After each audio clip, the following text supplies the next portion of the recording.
So at this point, how many people are using the Regina Food Bank every month? We're feeding over 12,000 people every single month, but 30% is the big number because that's the amount of people we believe we're actually feeding, meaning there's many more thousands of children and families that are going unsupported in our community.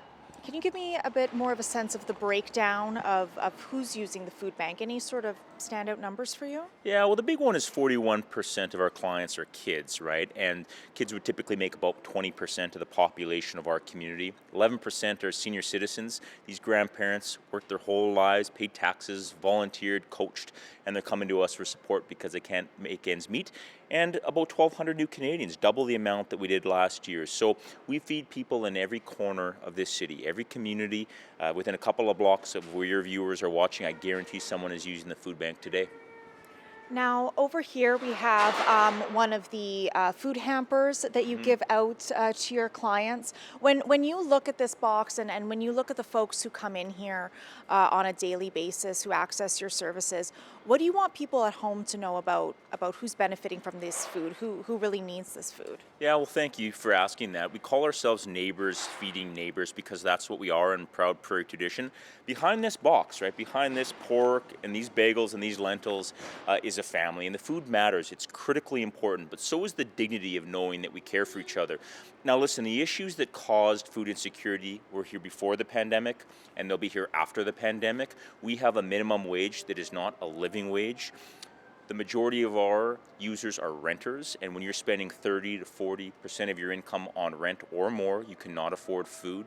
We have a lack of grocery stores in big parts of our town, and we have, frankly, supports for people on disability and elderly people that don't align with what things cost today. So we know that there's serious health, economic, and educational implications when you're not food insecure, and we know we're not actually dealing with the problem today. The Regina Food Bank turns 40 years this year, is that right? That's right. You had mentioned to me previously that it was meant to be a temporary organization, if you will, that it was never meant to have to last this long. How does that make you feel to see that 40-year number? It's a birthday we didn't want to celebrate. And we used to say we're going to work ourselves out of business. But when your demand increases every single year, you can't say that anymore. We have a crisis. This is a food bank that is not funded by government, but that we deal with the impacts of how we decide to treat each other as a society. We have to have really hard conversations about why, after 40 years, when a food bank was intended to be temporary, need is at a record high. And I say record on purpose. It truly is a record high. So it's the birthday we didn't want to celebrate. We're very grateful to community that they help us feed our neighbors, but what we really want as a birthday present is for us to start having conversations on how we bring those numbers down. We cannot keep on coming back and speaking about this crisis situation.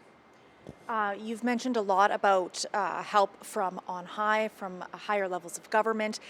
Looking at this hamper, I think of what I try to collect every year, what grocery stores try to collect, fundraising campaigns. What can I do as an individual? What will help the food bank the most? Yeah, we used to have food drives. We call them, unfortunately, fund drives now. When you donate to a food bank, every dollar that's donated results in 3 meals. We do that because we can buy food cheaper and at scale. We get lots of food from our grocery store partners, but to move 4.7 million pounds of food a year, we have to buy a lot of food. So a donation always helps, but what we really want, what your food bank really wants, is for you to have a conversation with your family, your neighbors, your elected officials on ways to solve food insecurity. We have all the means at our disposal. All it takes is some creativity and the will.